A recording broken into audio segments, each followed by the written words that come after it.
TCU baseball visits Disch-Falk Field for the final time in their rivalry game. Jamie Plunkett was there to witness whatever we saw on Sunday afternoon. TCU basketball is making waves on the women's side and might have a better following than the rest of TCU athletics combined. We have all of that plus a preview of TCU football's final spring game of the spring and more in this episode of Frogs Insider on the Dave Campbell's Texas Football Republic of Football Network. Good morning, good evening, good afternoon, whenever you're listening to the Frogs Insider podcast. I am Melissa Treebwasser here alongside Jamie Plunkett, fresh off the road from Austin. We are recording this on Sunday night because as Jamie texted me this afternoon, I just need to get this over with or something along those lines. After watching the third and final game of a 1-2 series loss by TCU Horned Frogs down in Austin, final time that they will match up as conference opponents with Texas Longhorns. We are a part of the Republic of Football Network on the Dave Campbell's Texas Football Podcast Network, an incredible feat accompli that features all of the FBS teams in the state of Texas, one of which TCU is proud to be a part of. We are also sponsored by our friends at Hell's Half Acre Stadium Goods. We will tell you more about them down the line. Before we talk about whatever it was that happened this weekend down in Austin, Jamie, let's start with the things that we can talk ourselves into being overly positive. That's spring football. Normally we would chat and have a little, and we're going to talk about your road trip. We're going to talk about that when we get to baseball here. I did not want to lead the podcast off with baseball because I wanted people to listen, and not feel like they had to, check the transcript and skip to the good part. We have lots of good things to talk about, but we do also have to talk about some of the bad. So it's an unfortunate part of covering an athletics program. It's like when you're doing a performance review and you've got to get some feedback in during the review, and so you you do the sandwich method, right? You pump them up, you give them good feedback, you shout them out for all the stuff they're doing great. Then you provide the feedback on the growing edges, where they can improve, what they can work on, and then you finish strong with some more positive reinforcement and feedback. And that's what we're gonna treat the podcast tonight, kind of like a performance review. We're gonna highlight the good, address some of the growing edges, and then highlight more good at the end there. Yeah, man, after a year in which it felt like TCU was all the way up in athletics, this season of seasons has felt like one giant nut punch after another. Football obviously had a disappointing run. Basketball wasn't bad, but felt like they left a lot of wins on the table and then ended their season with a thud. Women's basketball, obviously had an injury streak unlike anything we've ever seen. Baseball we'll get to, as we've already kind of hinted around here. And while there was a lot of success, we just had Equestrian just played for a national championship. We're not going to talk about who they lost to. Yeah, we're not going to talk about that. Beach volleyball had an incredible season. Volleyball had an incredible season. Tennis is doing some really good things. They had a rough... Rifle won a natty. Yeah, Rifle won a natty. Men's and women's tennis both made great runs. Women's tennis, I didn't even put that on the run sheet. We're going to have to talk a little bit of tennis here at some point, too, because of what happened against Kansas State. Yeah. There have been some tough things, which is why spring football is so great.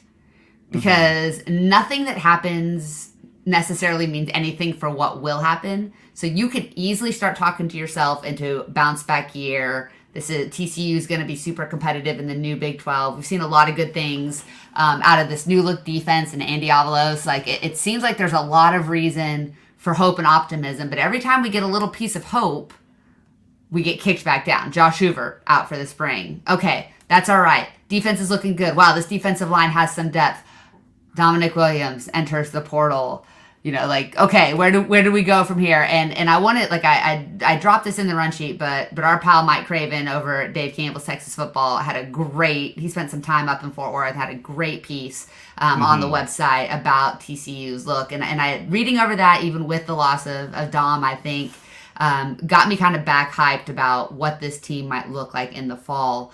If you are a subscriber to Horned Frog Blitz, you've seen Jeremy Clark's great recaps. Jamie's been able to pop in there with some good nuggets too. Let's get the bad out of the way. Dom Williams in the portal. It just feels like this was inevitable, right? Yeah, I think it's the reality of college football at this point is that there are always going to be bigger fish that kind of prey on schools like TCU, right? As much as we want TCU to be an authentic blue blood, as much as we want TCU to be the best of the best, the biggest of the brightest, the reality of the situation is that that's just not the case right now. And so when you have talent on your roster, schools are going to try and get that talent.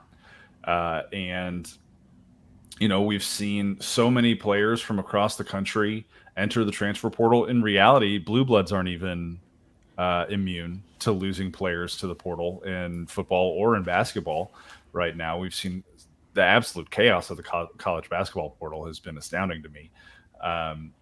And at the end of the day, if a guy is gonna, go to the portal and try and find whatever it is that he's looking for at another place, then go do that. I have been all along and will always continue to be a proponent for players getting paid. I will always be a proponent for players having the flexibility to go and find the bigger paycheck, because what is every adult in this world doing if not trying to better their situation at any opportunity that they're given, right? And so from that perspective, go get your bag, Dom. Go do that. That's fine. The reality also exists for TCU that you're losing your best interior defensive lineman. And so you have to have a backup plan now that he's not coming back through that door again. But I think that in this iteration of TCU's defense, they are more equipped to handle a loss like losing Dom than they would have been in the Joe Gillespie era, simply because they're going with a 4 down front now rather than a 3 down front. And we've heard a little bit about the interior line depth. You moved Caleb Fox back inside. You've got Tymon Mitchell inside. You've got some younger bodies that are in there as well. The edge situation and the stud situation seem to be in great shape with the depth that the Frogs have there along the defensive line. And so it's not like I'm not sitting here trying to cope, right? And say, oh, losing Dom Williams doesn't even matter because the 4 down, blah, blah, blah. Losing your best interior defensive lineman is always going to matter, and you're going to feel the repercussions of that. But I think there will be ways in which TCU can minimize that loss this year better than they would have if they had lost him before last season. And so I think, it sucks because you want these guys to be Frogs for life. You want these guys to have success here. And then when they're doing their face pops up on Monday Night Football and they say where they're from, you want them to say TCU. But, in the reality, just that's not going to be the reality of the situation with Damonic Williams. Yeah, and I think you're absolutely right. It's such an important point to talk about going from a predominantly 3-man front to a 4-man front and how you can mitigate that. A lot of people are kind of pointing to Dom's stats and saying, oh, he wasn't even that impactful, blah, blah, blah. But what he did was he took up a lot of space and he commanded a double team on pretty much every single snap and occasionally a triple team. And so that will change what teams can do against TCU if somebody else doesn't step up and play to his level. He was probably going to be done after this next season. He was a likely candidate to enter the draft. And so it still absolutely hurts. It hurts on a team that's really trying to bounce back at a time where we know it's critical for TCU to have success both on and off the field when it comes to building their brand. And so all of these things matter. But like you said, and the Big 12 right now is not in the same class as the Big 10 and the SEC. He's likely going to end up in one of those leagues. He was getting a sizable NIL deal. He was making good money here, but if somebody wants to come and pay a player an exorbitant fee, we've talked about this on the pod. You've talked about it quite a bit. We've seen it, all over the landscape. TCU is not going to money whip players. They're trying to make smart investments with how they're spending their dollars. It doesn't mean they're not spending, but it also doesn't mean they're going to give a guy, $1 million for a season. And I think that, like, as frustrating as that can be when you lose a player that's going to be coveted by these blue chip universities, I think it's the right thing for TCU to do. It's the responsible thing for the university to do. And so I've seen you mention this. I've seen other people mention this. It does open up some money to spend. And if Dom's in the portal, that means a lot of really good players are in the portal. There'll be opportunities to try to build back some depth that way. And hopefully frees up some funds in order to do so. But I'm with you. We've talked openly about this for years, about the players needing to get paid, and they need to have some flexibility, and they need to be in more control than they were to this point. I do think that we need to address some of the timing of these things. It is super unfortunate that, players are able to enter the portal, not just from TCU, but from anywhere, in the middle of spring practice. That seems like a problem because you work with a guy, you build a system around certain talents, and all of a sudden in the middle of practice, talent is gone. I don't fault him for leaving when he did. That's when the portal window was open. Mm-hmm. But I do think those types of things need to be addressed. And I just think I don't necessarily want a hard cap on the number of times a player transfers, but there needs to be scholarship, and spending is going to continue to spiral until they put some type of fair regulations. Any type of open market value regulations, I think, can be managed appropriately. But this free for all, wild west, one step away from free agency is really hard as a fan. I think the players deserve autonomy and ownership, but it is really hard as a fan, and as a fan of a team not in the Big Ten or SEC, mm-hmm. to watch these, to be the developmental program for these other universities. It can be a little bit frustrating, but I do also think it's important to counter with, for the players that TCU has lost, look at the players they've gained from the portal. TCU mm-hmm. has used the portal a heck of a lot more than the portal has used TCU, and I think it's really important to acknowledge that. I don't know if it's a good or a bad thing, but it's definitely a thing. Yeah, there's a trend there. TCU is a destination where players come and have success. We've seen that in football. We've seen that in basketball and baseball, women's basketball as well. And I think that will continue to be the case. I think with all of the things that you're talking about portal regulations and cleaning up the college football calendar and everything that just feels so chaotic and makes it feel like college football is now a year-round sport when it was never really intended to be that, all starts, though, from a place of employment for student athletes, because the reality of the situation right now is that when the NCAA opened up Pandora's box and said you can start transferring unlimited amount of times, you can get paid, you can do all of these other things. Well, now that they've opened that box, every time they try to make some sort of restriction or place a guardrail or do anything, the government comes back and says, you can't do that. Yeah. You're restricting their freedoms, right? You can't do that. They're not employees. You can't tell them to do these kinds of things. And so I think the logical next step and where this is headed is, not only are student athletes eventually going to be a part of revenue sharing at their universities and at their institutions, whether it's at the institution level or at the conference level, or just a general NCAA, everybody gets this much kind of thing. But there are, I think, going to be some sort of employment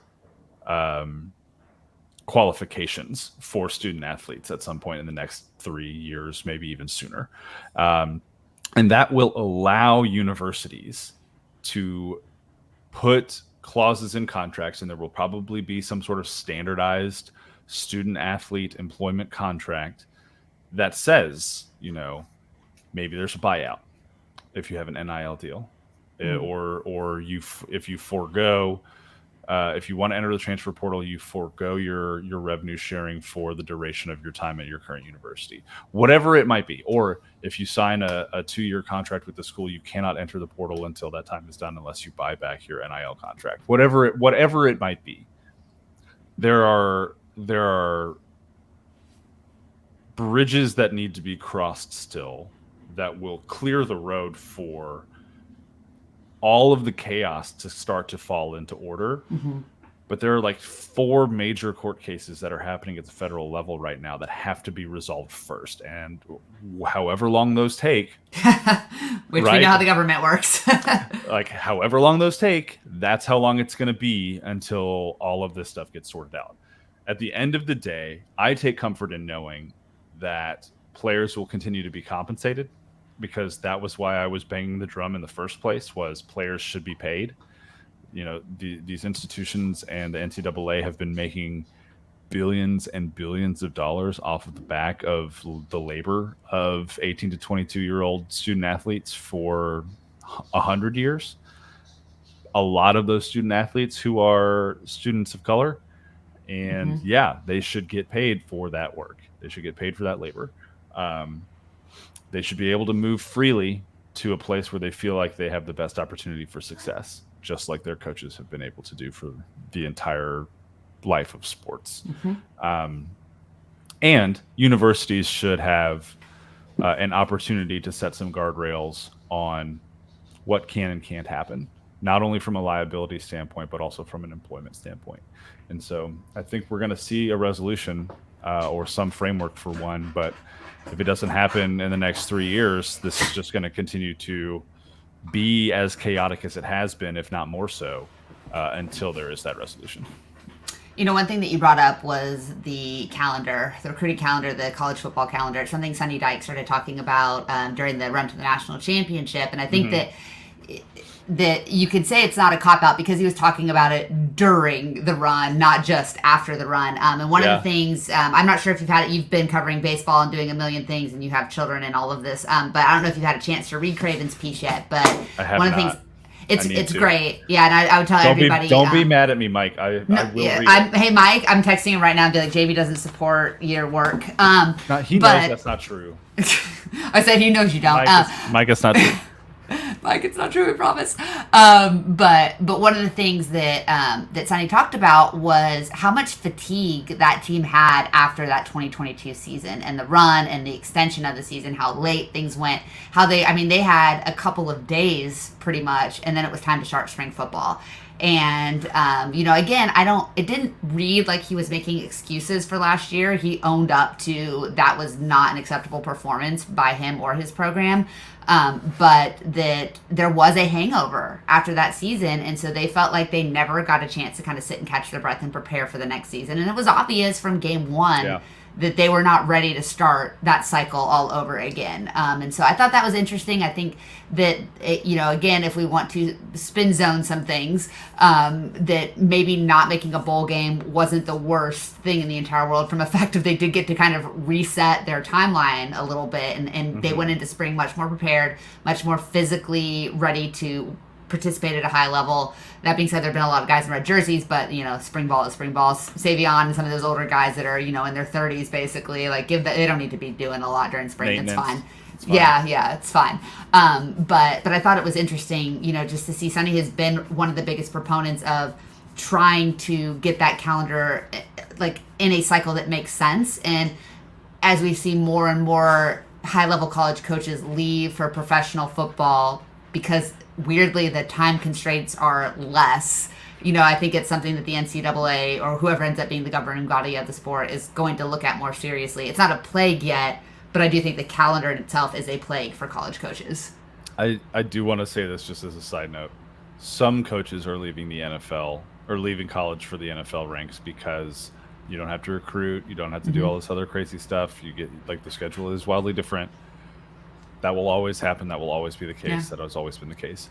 Other coaches are leaving for the NFL so they don't get fired from their current job in college. This is also true. Chip Kelly. Not Chip Kelly. He went to Ohio State. He went to Ohio State.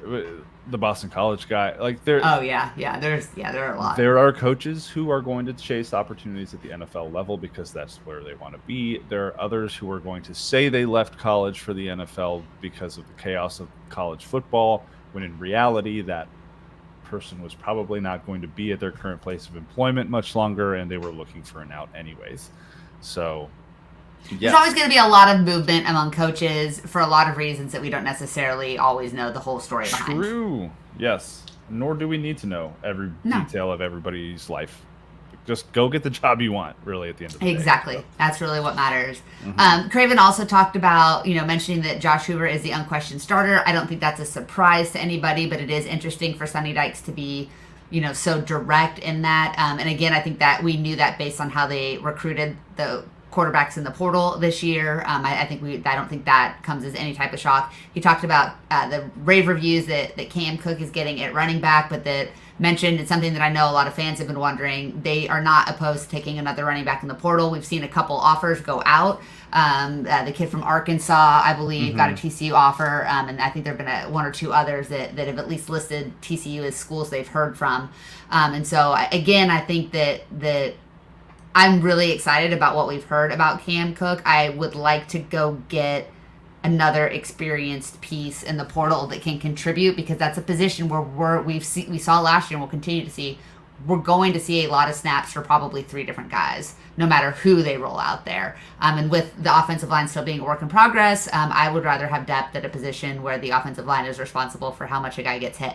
And then the other thing that we saw is the wide receiver unit, that we've not seen a lot. I have seen more names from a spring practice that I have never heard before in my life this year than I ever have, and they've all been walk-on wide receivers. It's a little concerning how often Jeremy Clark tweets out a name that I have to go look up and be like, this guy's on their roster, and they all sound like bankers or like Neely School oil and gas futures guys. It's awesome.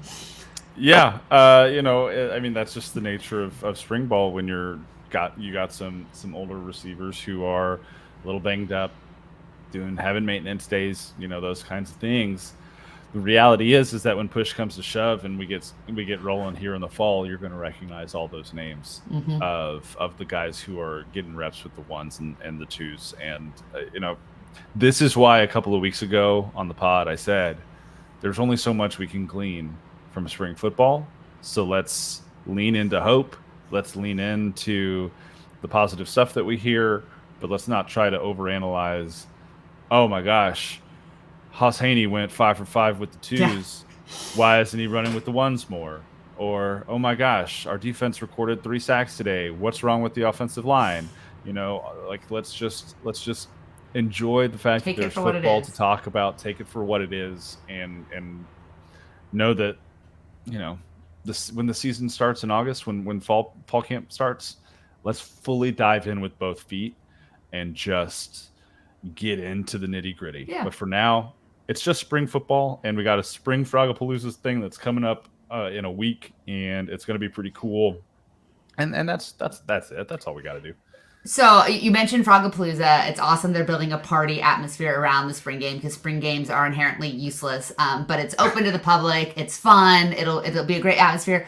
We have to bring that up because we have to talk about the way things used to be and how it's impacting our friends down I-35 a little bit. I was going to say, Melissa, spring games aren't worthless. They're an opportunity for your enemies to know more about you. To scout your roster and learn your schemes.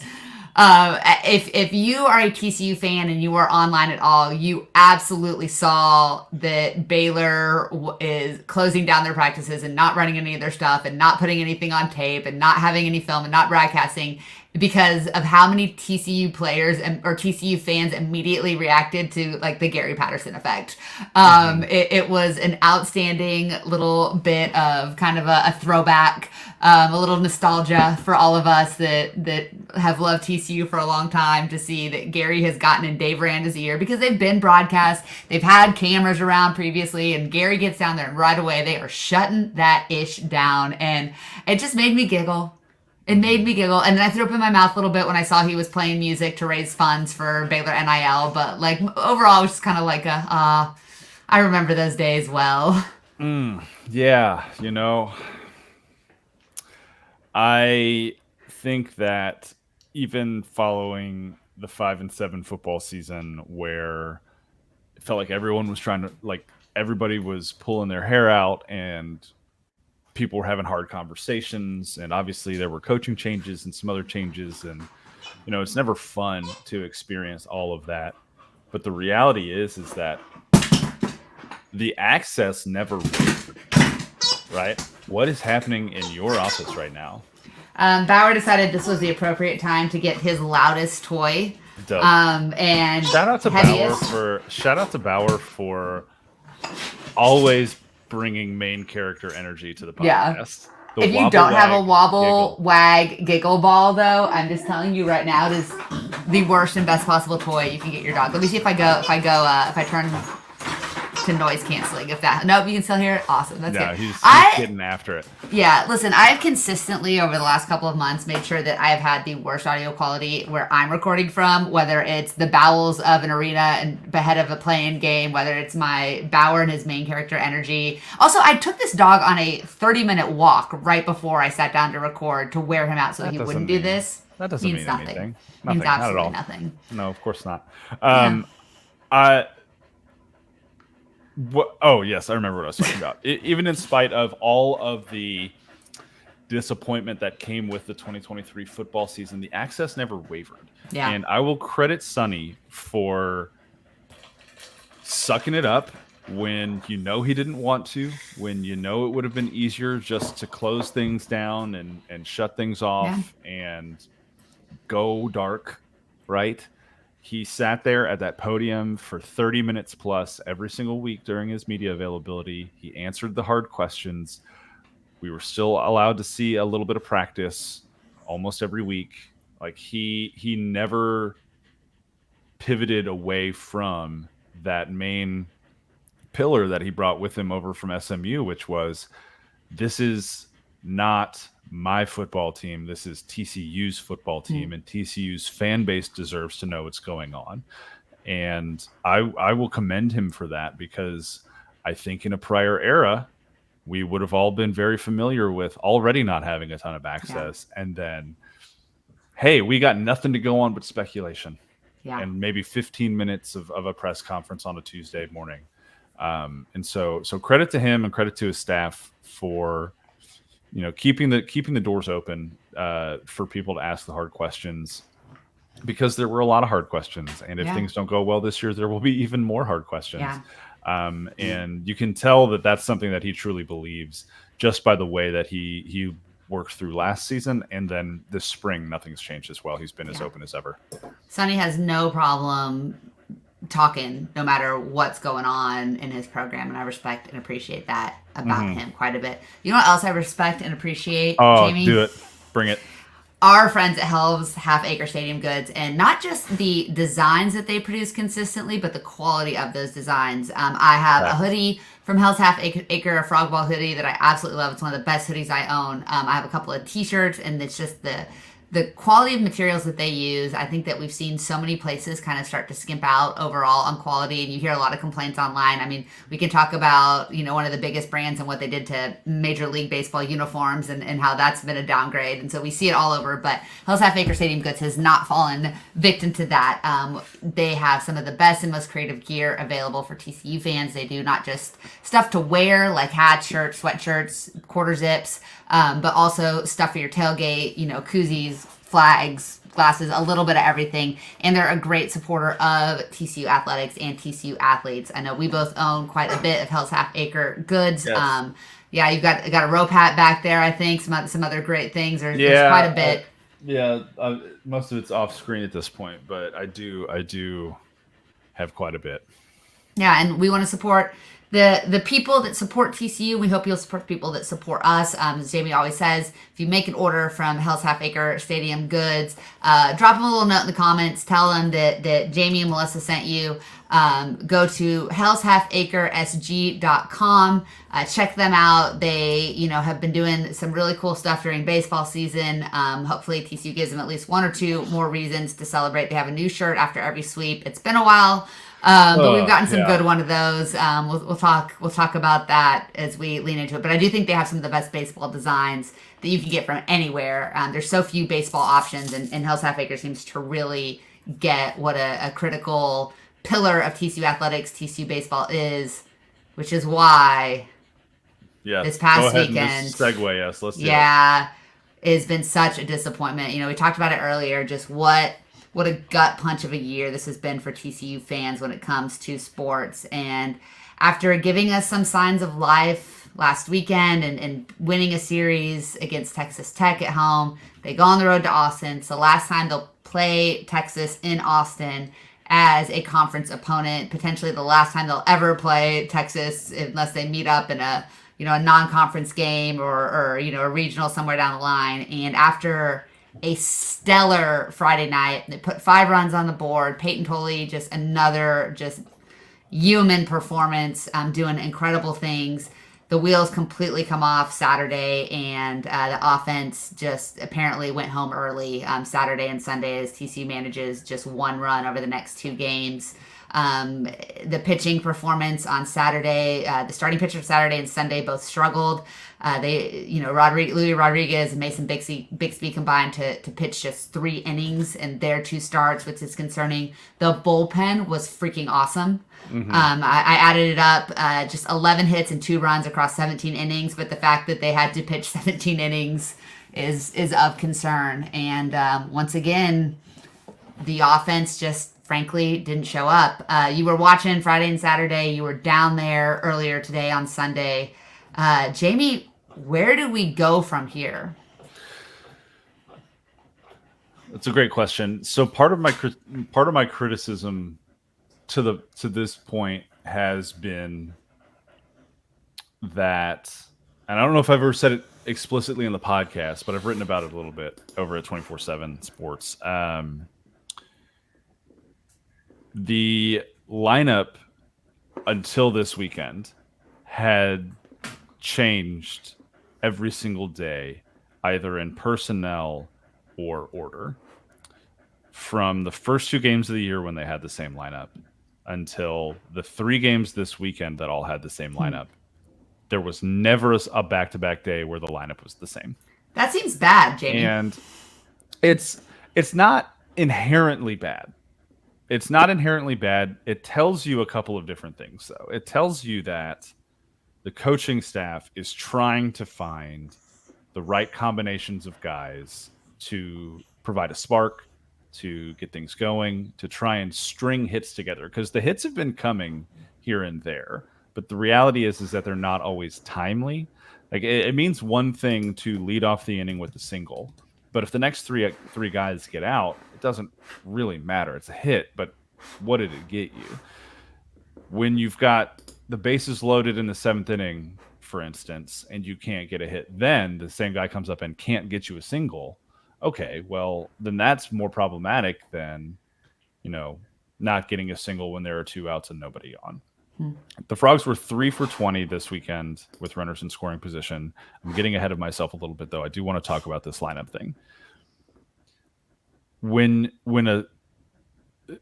baseball players, I think, more than any other sport, are creatures of habit. And athletes at every level have their routine. They have their pregame routine that they go through, and they do. Baseball players are a weird bunch. Mm-hmm. They're superstitious. They have things that need to be exactly how they are. And when you show up to the ballpark every day and you don't know where you're going to be hitting in the lineup, even that little bit of lack of clarity has the potential to throw a guy off. If you've got a guy who's slumping and he's only getting 3 at-bats here, waits 3 games, gets 3 more at-bats over here, waits 2 games, gets a pinch hit opportunity late, it's really hard to get into a rhythm. Mm-hmm. It's really hard because you're not seeing live pitches. Now, they see BP pitches and they do see some live stuff during the week and here, but it's just not the same as getting consistent ABs over the course of a season.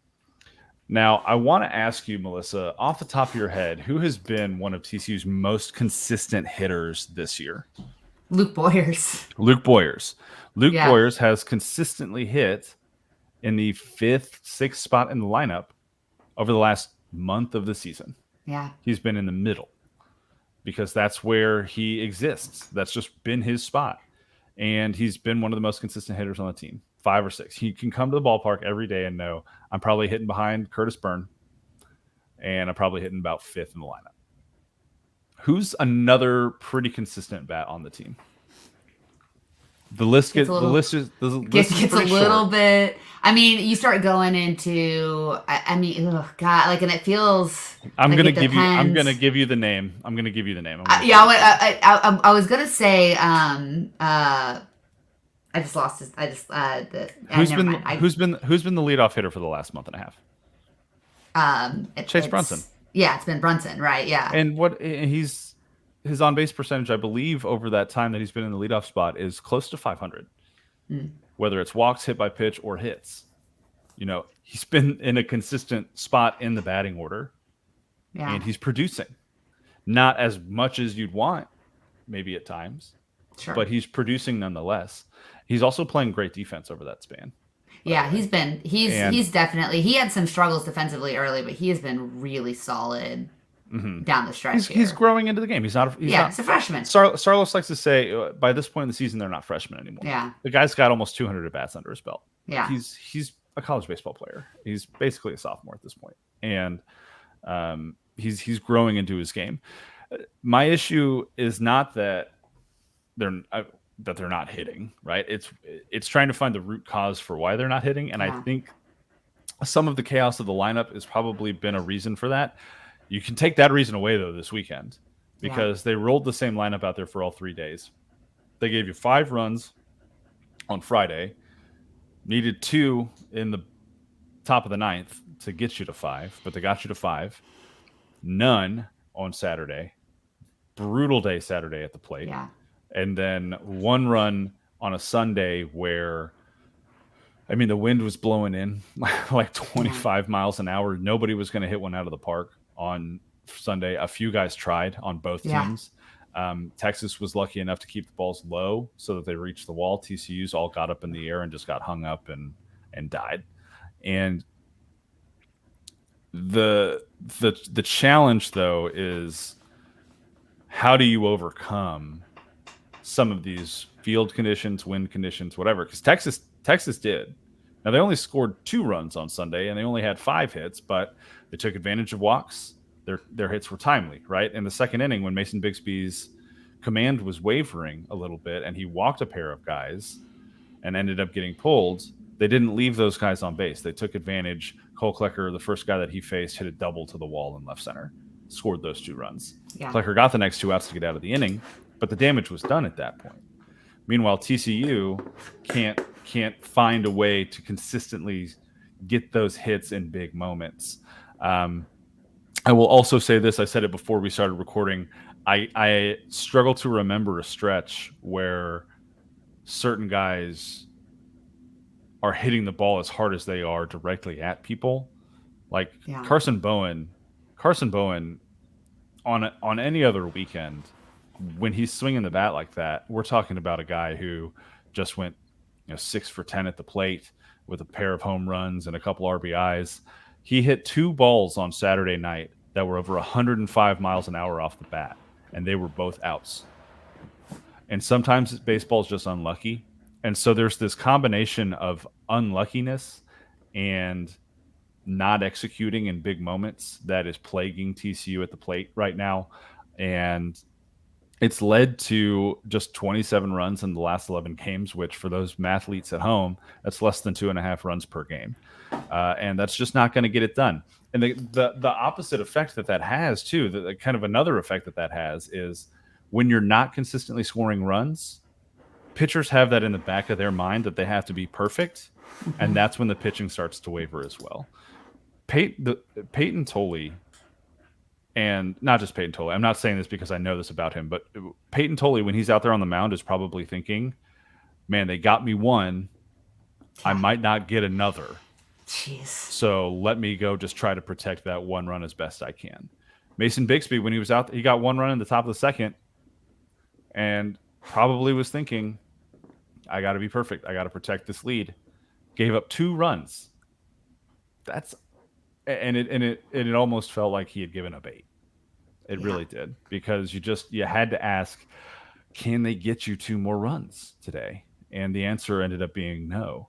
When I talked to Sarlos after the game today, he said it as plainly as he said it this year. We're just not getting hits. We're just not getting hits when we need to get hits, which sounds like a basic answer. But in reality, what else can the guy say? He got great pitching for the majority of the weekend. They had, of the 27 innings played, pitching and defense provided 24 scoreless innings of gameplay, and TCU lost that baseball series. Last thing I'll say on this long-winded thing. Sarlo said after Sunday's win against Texas Tech that if you break baseball out into its three phases, similar to football, you've got pitching, you've got defense, you've got hitting. If you do all three of those things really well consistently, you're going to win a lot of baseball games. We saw that during that crazy win streak and run to Omaha last year. If you do two of those things really well, you're going to be in a lot of baseball games, but you might not win as many as you want to. That's the stretch that TCU has been in these last 2 weekends of Big 12 play. They're 3-3. The pitching has been good. The defense has been great. The hitting has been mostly absent. 500 in the last 6 Big 12 games when you probably feel like you should have been at least 4-2, maybe 5-1. When you're only doing one of those three things or none of those three things, you're going to be having a bad time. And we've seen that at times from this TCU baseball team too. But right now, I would contend that they're doing 2 of 3 pretty dang well. Well enough to win and well enough to be in positions to win. But the bats just are not getting it done consistently right now. And it's worth asking the questions about why, because we know how talented these players are. And it's worth asking the questions about how much longer is it going to continue to be this way? Yeah. Because the longer it stays this way, the shorter the road gets to recovery. And the shorter the road gets to recovery, the more we're talking about a very quick end to TCU's baseball season. And that's not what anybody wants. It's not what the coaches or the players want. It's not what the fans want. But you've got to start answering some of these questions on the field, or you're going to look up and your season's going to be over and you won't have even made the Big 12 tournament, because they're still not in position to make the Big 12 tournament right now. Yeah, they're currently in 12th place. They're 8-13 in the conference. They've got 3 conference series remaining against Kansas State, Baylor, and West Virginia. All teams are capable of sweeping or getting swept by, depending on what happens. After starting 14-0 or 15-0, I can't remember, but after starting, they've won less than 10 games since that incredibly hot start. And the only reason that we're even talking about them as having the potential to get back in, potentially the regional is because of that hot start. If they do not make the Big 12 tournament, that will be the end of their season. I mean, unquestionably. And that is still very much a danger of happening. If they can get 3 series wins, make the Big 12 tournament and win a couple games, they could still be a 3rd or 4th seed. But I think it's fair to question whether we have confidence that they can win 3 Big 12 series in a row. We know it's baseball. We know that switch can flip at any time. But we've been saying this now, Jamie, every week for like the last 6 weeks, it feels like, and we have yet to see that switch flip. And like you said, the farther down the road we get, the shorter the runway to recovery becomes, and that runway is incredibly short right now. It's time for the switch to flip. It really is. I mean, I know that on a calendar, you're still a week ahead of where you were last year against West Virginia, but you've only got 3 Big 12 weekends left. And 6-3 might not be enough. I mean, if they go 6-3 over those 3 weekends, you're talking about a 15 or what is it, a 14-16 conference record? Yeah. At that point, 500. I mean, you're leaving it up to fate.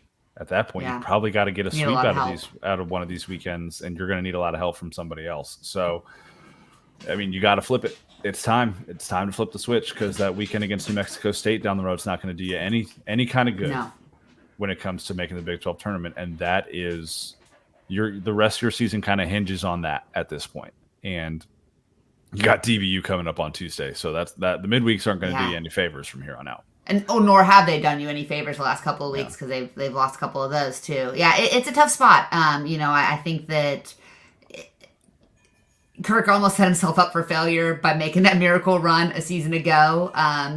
But you also got to take the winning when you can get it. And going to Omaha, like, you're always going to be excited about that. But I think, again, we keep talking about how talented these guys are on paper. But, at some point it's going to have to bear out. It's not going to get any easier It's never going to be easier to recruit to TCU for baseball, for a non-revenue sport, for a scholarship limit sport. It's never going to be easy, to get top players when you are looking at what tuition costs at that university. And now when you talk about, we don't know what the environment in the dugout is like, but it doesn't feel like it's very positive. And with the transfer portal and NIL, you can bet that some of those talented players are going to be getting a lot of phone calls from programs as soon as TCU season's over, if they aren't already. And so, I think for Kirk Saarloos, one of the things we've always seen about him is the chemistry he's able to build, the energy, the positivity, and how much his players love playing for him. He's got to find a way to channel that. Whether or not it's too late to save this season, he's got to start thinking about how do we bounce back? How do we recover for next season? You don't want to get ahead of yourself, but it has to be in the back of your mind somewhere of, when this thing is done, wherever it ends, how are we going to make sure it doesn't happen again, much like we saw Sonny Dykes kind of do in his offseason. Yeah, and I'll say this too, the quote unquote vibe around the program is still positive, right? Like those guys really like each other, and they have going down and just sitting by the dugout before the game today, just kind of watching them go through BP for a little while, like it wasn't overly quiet, people weren't stressed, right? Like it wasn't happy-go-lucky, not paying attention, not locked in, but it was uplifting and focused, right? I think that the overall kind of sense I get about the program is like they're just in a rut, and the bats aren't getting it done right now. I think there's still a level of confidence in that dugout that they can figure it out, but like I just said, it's time. Like you got to figure it out now. Yeah, so we'll see if they do. It's time. It's past time. Time will be running out soon. Again, we talked about our Con Pro sandwich we were going to do, so we get to end. Jamie, I am so excited about TCU women's basketball. And the cool thing is for once, I feel like I'm not the only one. And though I know the reasons that a lot of people are excited about TCU basketball don't necessarily have to do with the on-court product that is going to be produced, and that's all I will say about that. I don't care where the attention's coming from as long as it's respectful. I think that don't you try to defend the board. I'm not defending the board. Or the group chat for that matter. Don't lump me in there. Listen, Jamie, I've seen. Lump me in there. Listen, you got a bonk once too, so. I didn't get a bonk. I bonked somebody on the board. Someone asked about anyways. We don't need. You have to subscribe to Horn Frog Blitz to get the full bonk report. Yeah, get in the Horn Frog Blitz and see what Horn Frog Blitz is talking about. Look, we will talk about men's basketball, but the positive momentum in TCU athletics right now is coming so much from Mark Campbell's program. It is awesome. I think that Hailey Van Lith is an absolute influencer in athletics, not just in basketball. What she is able to do with her reach and her brand and her endorsements is going to bring such a massive spotlight to TCU and that program in such a positive way. But she's also a damn good player. And if you only watched her against Caitlin Clark, which is probably where most people watched her, and saw her get memed, that poor child, then you don't know the story of who this player is. If you watched her at Louisville and you saw her playing her natural position as shooting guard and you saw her lighting it up and her ability to handle the ball. I mean, this is a kid who was on the Olympic team with Caitlin Clark, with Cameron Brink. I mean, this is an elite basketball player who wanted to go try to win a championship and went to LSU. And I think playing for Kim Mulkey is not the most pleasant experience, especially when you're already playing out of position and with all the drama that was around that LSU team. It was not the best situation for her. And then being asked to guard Caitlin Clark when you've been getting an IV pregame and never giving you any help until the game was basically out of reach. That's just coaching malpractice. But she is going to really, really help this program on the court. She's going to do wonders for it off the court. But when you pair her up with Sedona Prince, who we're so excited is coming back, got a waiver to come back for another year, what she commands inside, when you put a healthy Madison Connor back here, who people remember, like during that win streak, she was matching Caitlin Clark shot for shot. I mean, she was that level of 3-point shooter before her injury.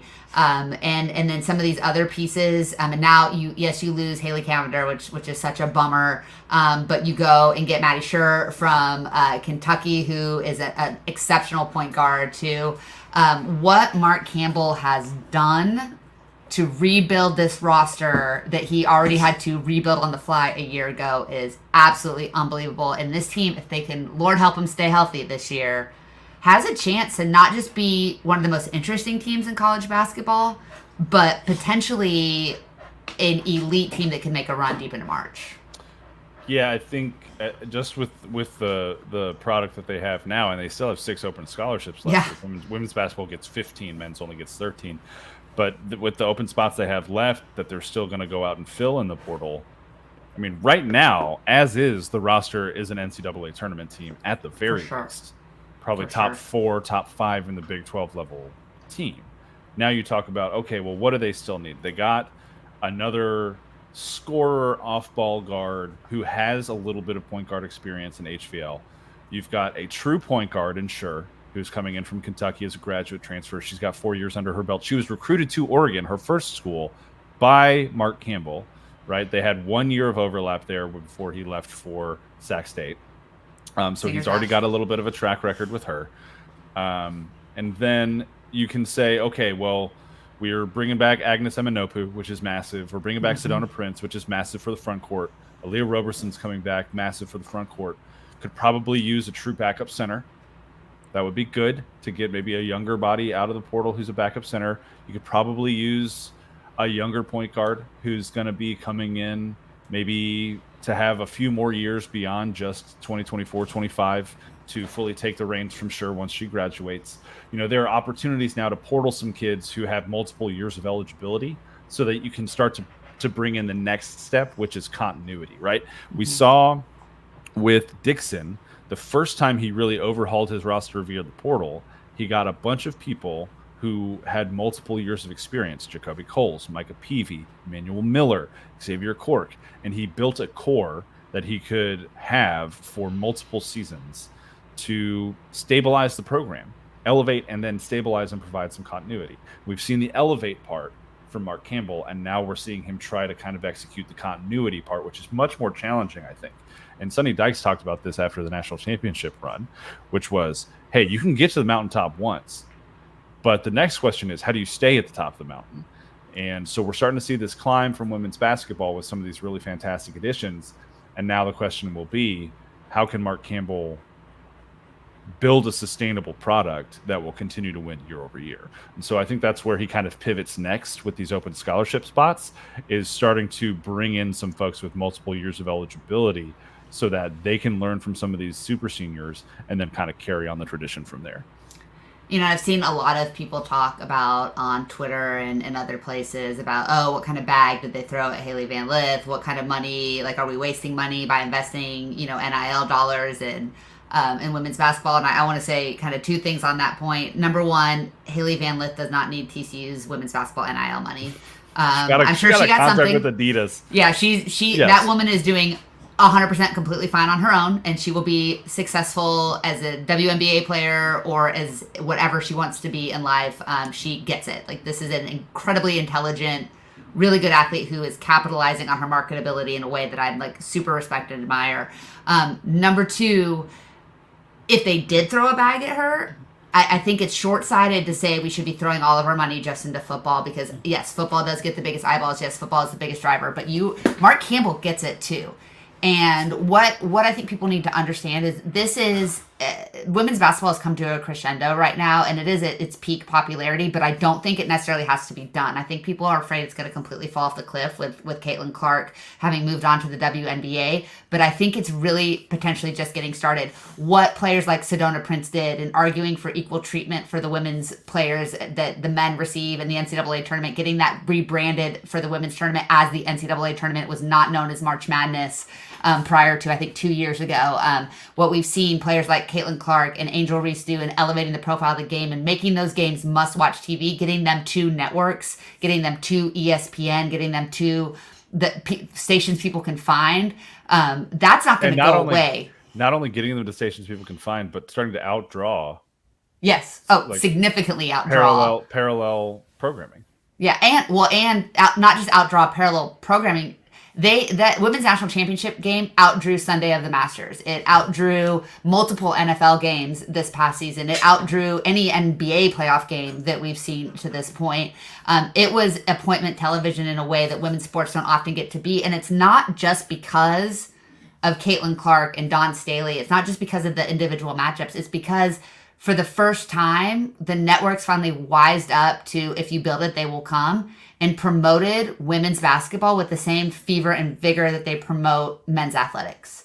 Mm-hmm. And people want to be, what we know about sports fans is oftentimes the reason they're sports fans, they either have a direct connection to that sport, or they want to be able to sit around the water cooler on Monday morning and talk about it with people. And all of a sudden, everybody was talking about it. And so other people wanted to see what the hype was about. That doesn't necessarily have to go away just because this really generational, special, once-in-a-lifetime player is no longer playing. And so you are going to have one of the most interesting teams in all of women's college basketball next year in Fort Worth. If they can win, they're just going to explode. And again, we saw this with the national championship run for TCU football. That was billions, I think $2 billion in free advertising or something, or 500, some ridiculous number that they got in free advertising because of how prominently TCU was mentioned over and over and over again. If TCU women's basketball could be mentioned, that's, again, free advertising for TCU and TCU athletics. A rising tide lifts all boats. And if that program can be drawing eyeballs and be successful, that will spill over into other aspects of TCU athletics. So I'm fired up. I am fired up for Hailey Van Lith, the athlete. I'm fired up for their persona. I'm just so excited to see what that team does both on and off the court in the fall. And I think that we are going to see a bunch of season tickets sold for that program, and that is flipping awesome. And I am so excited to see people talking about women's basketball at TCU. I am too. It has just so much potential right now. And yes. Potential. It got potential. No, it's got so much potential. And I think that's really cool. And it feels a lot to me like the early energy when Dixon got here with the men's team. Yeah. Where people, I don't want to say people had given up, but people had at the very least stopped paying close attention. And the energy was waning and the attendance was waning. And the student athletes and the university deserve better than that. Yeah. And it seems like they're about to get much, much better than that from what Mark Campbell is building. Yeah, it's super exciting. On a bummer of a note, TCU basketball transfer out, Sydney Harris has landed with Iowa State. So that was one that was kind of bummed to see her enter the portal. She had been coming back from some injury issues herself. It goes to a conference rival and a really, really good young Iowa State team. I think her next to Addie Crooks is going to be a lethal duo for that program that brings back so much talent after almost making the Final Four. They had a heck of a run. So that's going to be Iowa State's going to be really, really good next year. There's some really good women's basketball programs in the Big 12. It should be a lot of fun. Get your season tickets, folks. You're going to want to be a part of this, I'm sure. Yes, absolutely. You're definitely going to want to be a part of it. Men's basketball has a commit in Frankie Collins. I believe we talked about him on the last episode, so you can go back and learn more about him if you'd like. And they're still portaling as well, so we might see some announcements from TCU men's basketball soon as they continue to try and fill up their roster. Yeah. So we hope so, because they only have 9 players on the roster after CJ Walker decommitted, so it's a little concerning. And Assam Mustafa's in the portal. That wasn't unexpected either. Jacoby Coles lands at GCU, so he just trades very similar styled university font, even though they updated. They did update. It's still purple. He's probably going to get a couple more minutes per game over there. Happy for him. Micah Peavy lands at Georgetown. He's going to get pretty much whatever he wants over there as Ed Cooley tries to rebuild the Georgetown program to what it once was. But the reality is that the TCU men's basketball staff is hard at work and might see some more good news here soon. We will hope so. We can all use some good news. Jamie, I think that'll do it for us. You've had a very, very long day. I'm going to go to bed. We're going to let you go to sleep. But this has been the Frogs Insider Podcast. As always, we are super thankful and appreciative to all of our listeners and viewers. We hope that you will like and subscribe, rate and review, all of those things on Apple, Spotify, YouTube, wherever you get your podcast content. And we are, of course, always thankful to the fine folks at Dave Campbell's Texas Football, even if Jamie doesn't read their work. And very, now you got to go read it. Very, very happy to be a part of the Republic of Football Podcast Network with all of our, if you guys aren't watching, I am getting just the closed eyes, chin back look of death from Jamie. But it's fine. We will work through this, I promise. This has been the Frogs Insider Podcast. I'm Melissa Treebwasser. You can find me at @TheCoachMelissa on Twitter, X, whatever, alongside Jamie Plunkett at Frog Preacher. Be sure to follow Jamie and talk to him during baseball games so that he's not just screaming into the void, because I feel like oftentimes that's probably what he's going through. So we appreciate you guys. We will catch you next week. Until then, go Frogs. Mike, I'm going to read your article before I go to bed. Go Frogs.